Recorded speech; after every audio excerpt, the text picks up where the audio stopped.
Le parfum Terre de France, 100% des bénéfices au service de notre pays, présente... Ici Sud Radio.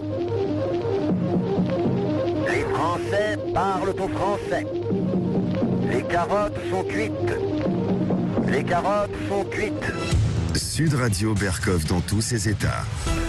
Encore une fois, je ne sais pas si, comme dit le président, nous sommes en guerre, mais une guerre, il faut la mener, il faut la gagner, il faut des bons capitaines, il faut des stratégies, il faut effectivement des fantassins, il faut du matériel, des hôpitaux en état de marche, etc.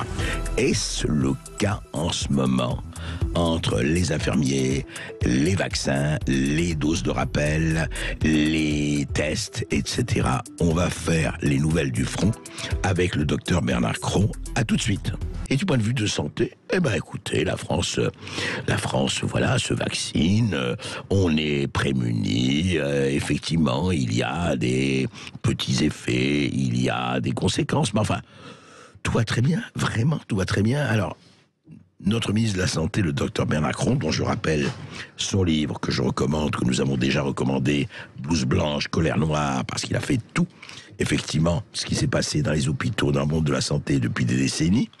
Donc, Blouse blanche, colère noire aux éditions Max Milo. Enfin, Bernard Cron, ce qui se passe en ce moment est tout à fait étonnant. D'un côté, on lui dit attention, troisième dose, bientôt, les tests, le délai est raccourci, la validité des tests réduite à 24 heures contre 72 aujourd'hui, le délai pour la troisième dose réduit à 5 mois contre 6 aujourd'hui, rappel élargi à tous, je dis bien troisième dose, et l'intégration progressive dans le pass. Alors, est-ce que le pass sanitaire va s'appeler toujours pass sanitaire ou pass vaccinal? Question sémantique, pas tellement.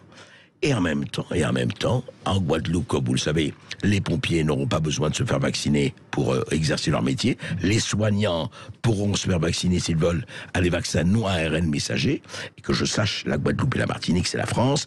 Et puis, j'apprends que le CHU de Saint-Étienne réintègre des agents hospitaliers non vaccinés contre le Covid-19. Et juste, cher docteur Cron, je voudrais vous faire écouter ce que dit Sophie Crozier, neurologue, elle est à l'AP-HP, donc les hôpitaux de Paris, et elle disait mardi dernier sur France 5, écoutez.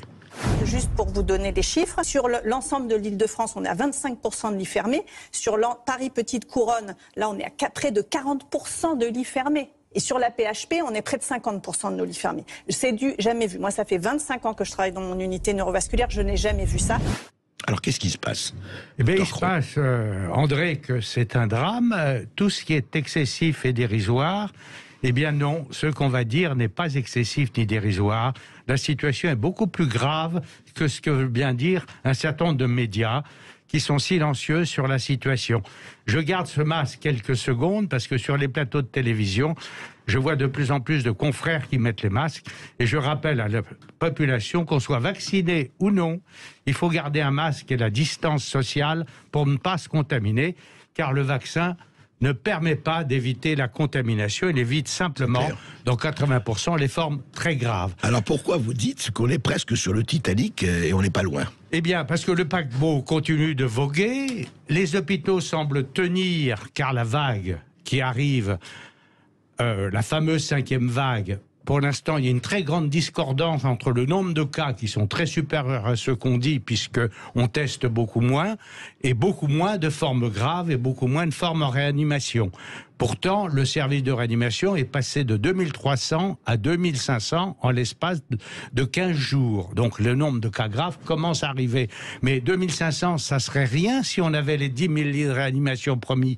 Mais actuellement, on n'a que 5500 lits disponibles. C'est-à-dire que de nouveau, on ne va pas pouvoir opérer les malades, on va être obligé de déprogrammer. Il y a un phénomène sur lequel je voudrais insister qui est totalement occulté. Oui. C'est de nouveau le redémarrage de la grève des soignants. Pour l'instant, les infirmières de salle d'opération, les infirmiers ou infirmières anesthésistes, ça passe totalement à l'as, car ils sont complètement désespérés par la situation. Et je voudrais dire un mot sur le personnel de santé totalement dévoué et qui en a assez d'être tracassé et fracassé par les injonctions contradictoires de l'État. En Guadeloupe et Martinique, vous l'avez dit André, on accepte maintenant d'accueillir les soignants non vaccinés. Il est évident qu'avec la pénurie de soignants, si on se prive des 15% de soignants non vaccinés, on ne pourra plus soigner les gens. Actuellement, près de la moitié des blocs opératoires dans certains services hospitaliers de l'assistance publique sont fermés. Je dirais que son directeur, M. Hirsch, nous ment. Et nous avions fait toute une série d'émissions, André, pour annoncer ce qui allait arriver en 2019, quand il y avait toutes ces grèves et ces manifestations. Vous m'aviez même incité à écrire ce livre étiqueté terrible par Jean-Marc Morandini dans une émission. Eh bien, ce que dit ce livre, c'est les mesures à prendre pour éviter que le navire sombre. Je crains que le Titanic sombre et que l'hôpital s'écroule comme un château de cartes dans la situation actuelle.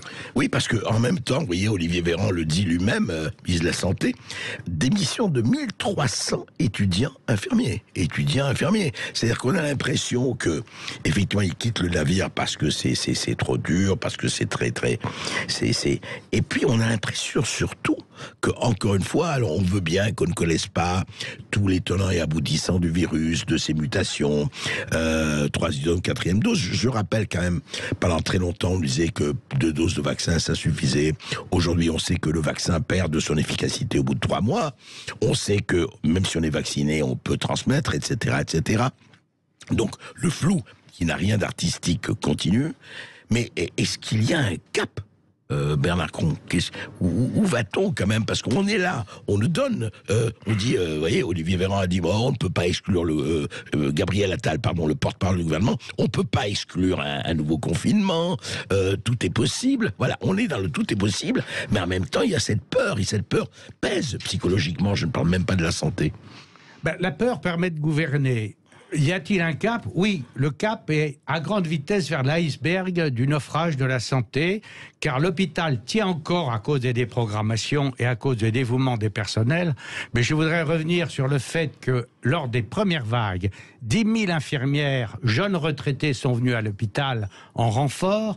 Elles ont été extrêmement maltraitées. Beaucoup n'ont pas eu les primes qui leur ont été promises. Ah ouais. Beaucoup n'étaient pas protégés. On manquait de charlotte, de surblouses, etc. Ouais, on leur donnait des sacs poubelles. Et ce dévouement est tombé. C'est-à-dire que maintenant, avec tout ce qui se passe, le personnel soignant est désabusé. Malheureusement, l'hôpital a très bien fonctionné lors des premières vagues, car l'administration était totalement paniquée, calfeutrée dans ses bureaux, et les soignants organisaient le circuit Covid et non-Covid. Et malheureusement, avec les réquisitions des cliniques et avec les déprogrammations de près d'1 million d'interventions chirurgicales, on a pris un retard dramatique pour le dépistage du cancer, pour les actes thérapeutiques. Il y a 2 500 000 actes qui ne sont pas faits. Je dis que le navire est en train de sombrer parce que l'administration a repris le pouvoir. Alors en même temps, on assiste effectivement à des choses. Alors c'est aux médecins dont je voudrais vous parler. Vous êtes vous-même, vous avez été très longtemps, vous êtes chirurgien honoraire, très longtemps chirurgien, et vous avez exercé pendant plus de 40 ans. Et j'ai entendu, c'est à vous, le 23 novembre, Gilbert Deray. Gilbert Deray est néphrologue, je le rappelle. Et voici ce que Gilbert Deray disait en fonction de la vaccination des enfants à laquelle il est plus que favorable. Écoutez, c'est quand même assez étonnant.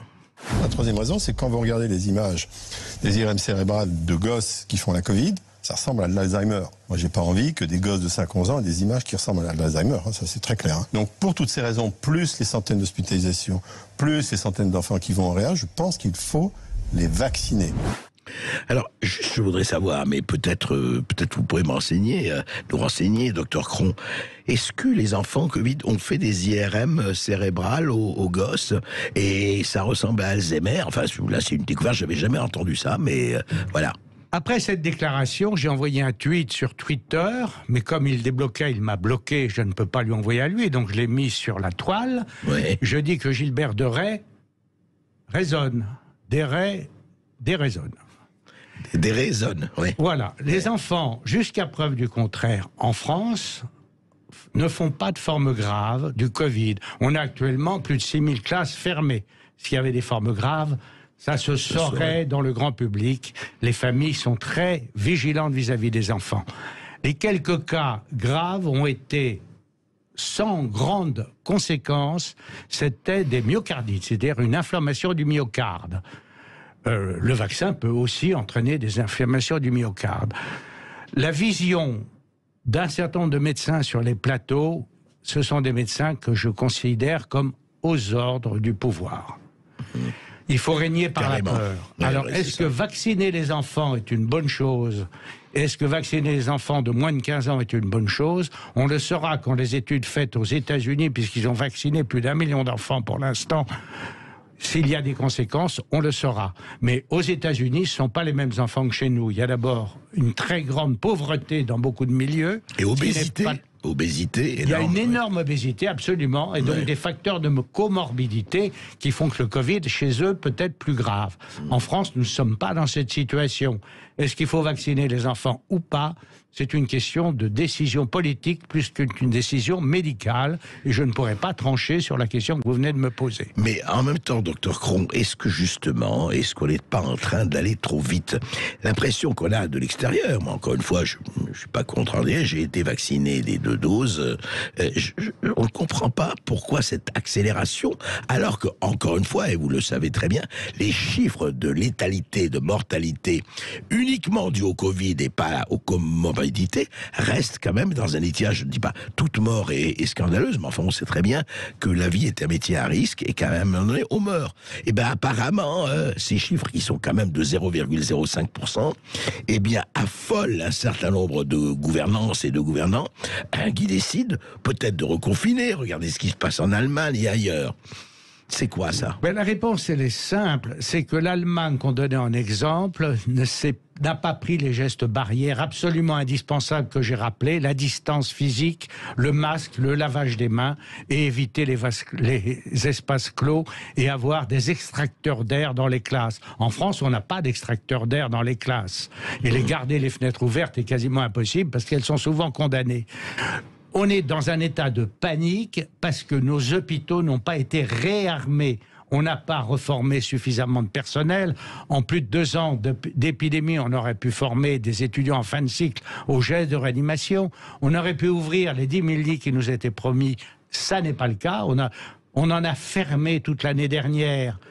Je répète, on a fermé des lits. Il y a une pénurie de personnel tellement importante qu'on ne peut plus faire les soins courants qui doivent être faits rapidement pour les diagnostics.